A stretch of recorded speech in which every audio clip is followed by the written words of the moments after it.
Today I'm going to be planting out my September garden beds here in Subtropical Australia. If you're new here, I'm Nikki and I'm on a mission to grow as much food as possible on a regular suburban block. My goal is to plant one bed each month so we have continuous harvests and we don't have that feast or famine in the garden. I'm going to be doing mostly a lot of direct seed sowing, a lot of big seeds that can just go straight into the garden beds this month, but I also do have some seedlings here and we'll be doing some work in the greenhouse for things that we did plant last month as well.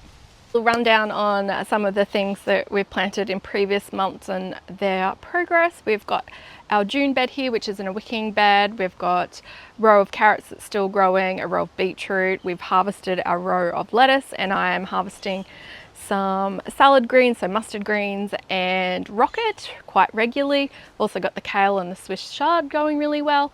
I have started harvesting the broccoli. This is a small heading variety, so it's better for side shoots. So as soon as you get that top shoot, the first head off, it will produce a lot more. I've also been getting a fair few of the potted peas as well. So this bed it's going a little bit slow. If you've watched previous videos, you'll know that I've been having some problems with this particular wicking bed and the soil in it. It is quite clay and so things aren't doing too well, but I'm going to see how it goes over summer and I'm going to put some heavy feeding crops in there. Otherwise I might just have to pull it all out and start again.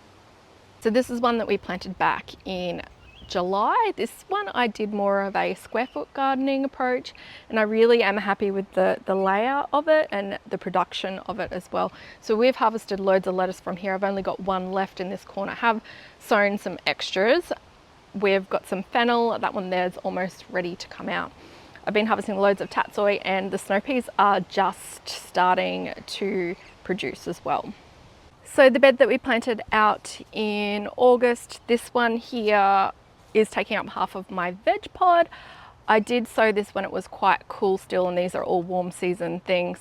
I do think my soil needs a bit of amendment because everything looks a little bit yellow. I did use some commercial mushroom compost and I'm not sure if that's affecting things, but I do have just a row of beans that will be hanging over the side, lettuce behind it, a row of beetroot up the side, and the star of this bed is going to be that zucchini up in the back there, and it is going to take over this whole bed eventually, fingers crossed. So that's the progress of the last 3 months of planting. So the star of this garden bed is going to be corn, and I'm using a heirloom variety called Jolly Roger. It's not going to be as sweet as some of the varieties that you can get in the supermarket, but you can save the seeds for next year if you want to. Now the tip with growing corn is that you need to plant in a grid so you get that pollination.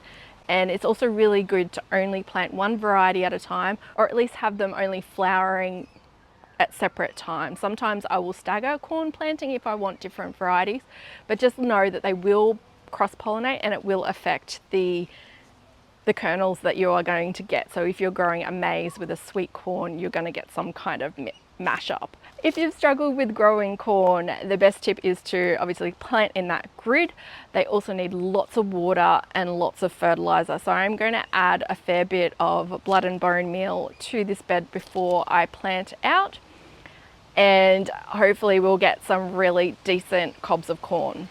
One of the main issues that I have with corn is getting rain when it's flowering, and so each little silk that you have on a corn cob, when it flowers, they need to get a bit of pollen on it. So if you're finding that your cobs aren't fully getting formed, it's usually because that hasn't pollinated. So that's why we plant in grids. I like to shake them a fair bit as they're flowering to make sure that every single one of those little silks gets a bit of pollen on it. But it is really hard when it rains, when the corn has flowered and you don't end up getting any pollen dropping onto those silks. So fingers crossed when we get flowering, it's not going to be rainy. So with this combination, it's kind of a variation of the Three Sisters method, which is beans, corn, and cucumbers or melons or pumpkin. So amongst my corn, I'm going to be doing some cucumber and I'm also going to be doing some butternut pumpkin as well as beans, and I'll do my beans and hang them over the edge like I always do. You could do a climbing bean if you wanted to and use the corn stalks as support, but I would recommend planting your corn, getting that up growing a fair bit before you plant those bean seeds, as it will just throttle your corn. I'm going to be planting in this large bed for my corn. I do have some obstacles. I've got some really good broccoli happening here. I've got some daikon radish and some calendula. I'm just planting around.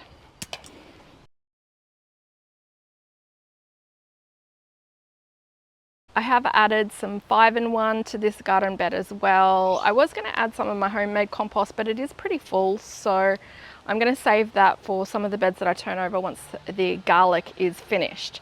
So on this southern side, so this is the south here, I'm going to be putting a trellis, and that's going to grow up my cucumbers.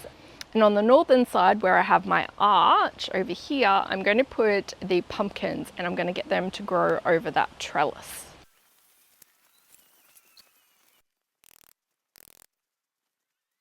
The cucumber I'm going in with is a Lebanese muncher. It is an heirloom variety. It produces smallish fruit. It's a really good one. It's very prolific and it grows really well in our climate. So just on the edge here, I'm going to fit 2 plants in here, one on either side of this calendula plant, and I'm going to put in 3 seeds per hole. Sometimes I do 4. The thing with bigger seeds is they're usually quite quick to germinate, so you can tell if you've got a dud batch of seeds, and you can replant pretty much with minimal downtime. Oh, this wind is blowing my seeds away.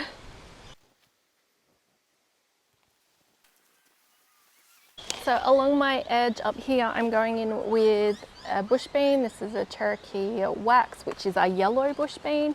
I really like planting colour beans because you can see them easily. They're not as prolific as your green beans, some of your green beans like your Strike and your Pioneer or your Blue Lake, but if you plant lots, you'll get a lot. So I'm planting 2 seeds every 15 centimetres all along the edges, both on the front and back side of this garden bed.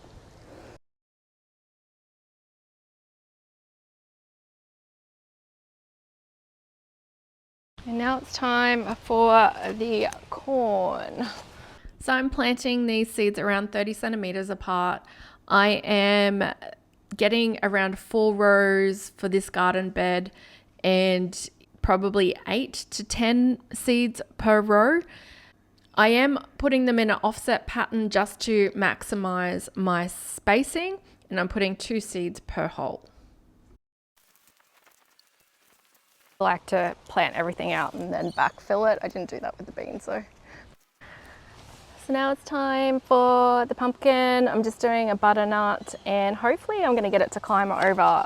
A few of you suggested using pumpkins to go over my trellis for something different this year, so we'll see how that goes. I'm going to do 2, probably around about 60 centimeters apart, so 1 on each side of the trellis. My puppy is very upset because I've locked her behind the gate while I do this. There's no front fence out here. So let's add these. I'm doing 3 per hole like the cucumbers. Now I've just got some lettuce to pop in. I'm just going to scatter those around just in places where I haven't planted seeds. I probably should have done this first. I totally forgot while I was doing it. So this is just a colour mix. So there's a variety of different loose leaf varieties of lettuce here. It's kind of a Russian roulette. I won't know what I've got until it starts growing, but it is loose leaf season, so no longer head forming ones.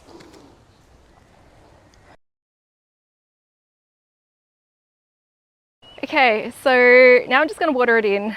Make sure that you give it a good water in, but only water it once until those seeds germinate. Beans and corn are notoriously bad for rotting before they sprout. They should be up in a couple of days, so just keep an eye on it.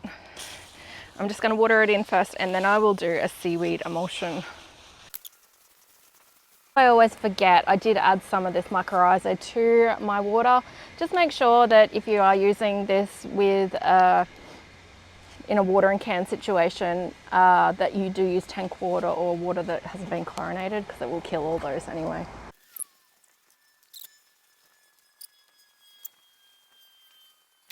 The Roma tomatoes, eggplants and chili plants that grew from seed last month are getting upgraded to potting mix and larger pots. I like to get my tomatoes quite big before putting them out in the garden. So usually it's around 8 weeks from seed sowing before they're transplanted into the garden. But you really do need to upgrade from a seed raising mix to a potting mix to do this. Otherwise, they'll just get a bit stunted as they'll run out of food. I'm dividing these out one per pot. I did just sacrifice my eggplants as excess seedlings are hard to give away, but someone will always want a tomato, so I kept most of those. The aquaponics is also getting some progress, so I went ahead and planted some celery seeds a couple of weeks ago. The seeds are so tiny, so it's really hard not to overplant. So I divided those out as well and put them in some potting mix. I also separated out my basil plants as well, which are still quite small. So prepping for next month as well, we will be planting out those Roma tomatoes, but I will need some lettuce. So I'm going to get in these all year round lettuces in. These are just a really good kind of loose head lettuce that grows really well in the heat. Okay, I'm going to go in with some sage and some more sweet basil. I have planted some basil last month, but I find that basil's so easy to grow when nothing else grows. It's good to have lots of it around, and we do use it, and if we don't use it, the bees do. So it's just a really good one to have growing. You can plant these seeds quite densely if you're going to thin them out later, particularly with basil. Sage, I'll just probably plant 3 seeds for it. I don't need a lot of them. I've already got one in a pot growing. So I only got 5 seeds left in that packet, so they're all going in. I've got some growing in a pot. It doesn't usually last very well over summer, but last year we had really good luck with it. So I actually want to get it and just put it around the garden as just a beneficial plant. Make sure you label, because I always forget. Now, my capsicums didn't do well, but I was bringing them inside and outside when we had that cold snap. So I'm gonna probably ditch those and I'm gonna do some more. I'm just doing some California Wonder. Yeah, I'm not sure. They were old seeds that I was using, so they do take ages, but I was bringing them inside, outside, and I think I may have left them to dry out at one point, particularly when they were inside.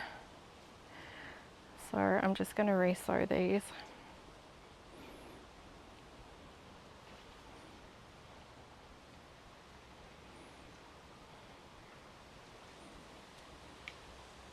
None of my Corno de Toro seeds popped up either, so I'm going to have to source some new ones of those. I am just trying them just with water on paper towels just to see if they are fully done or whether it was the same situation as the California Wonder.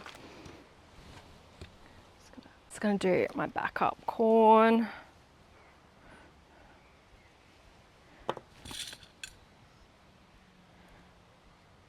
Probably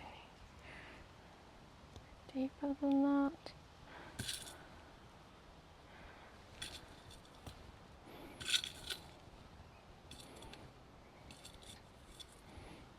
Probably should have put those in the bigger cells.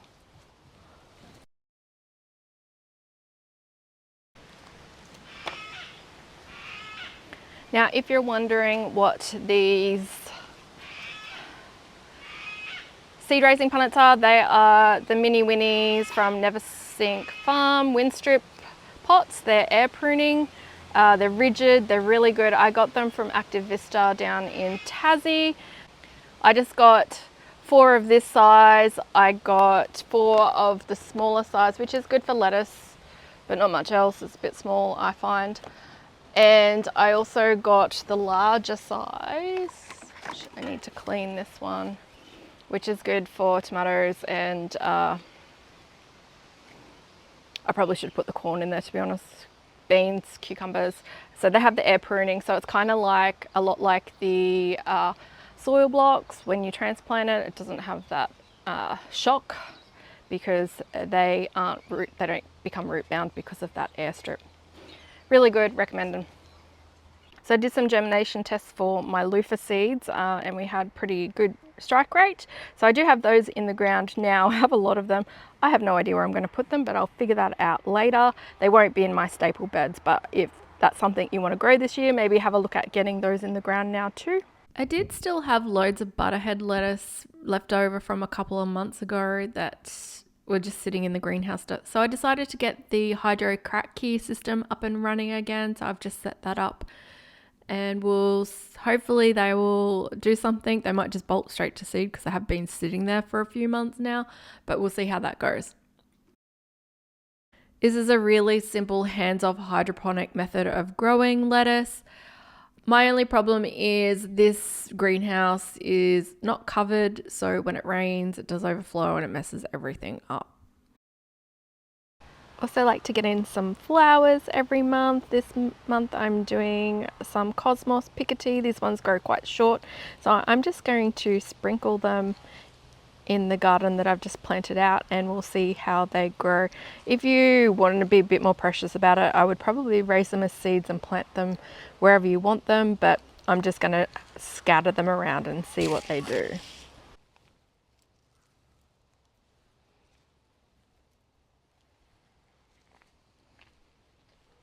If you want to plant along with me, I have put together a seed bundle which is available on my website. It includes 18 packs of seeds plus a sample of my seaweed extract, and it is everything that I'll be planting in these staple beds for the next 3 months. I hope you found that useful and got some inspiration on things that you can plant this time of year. Thank you so much for watching, and I'll see you guys next time.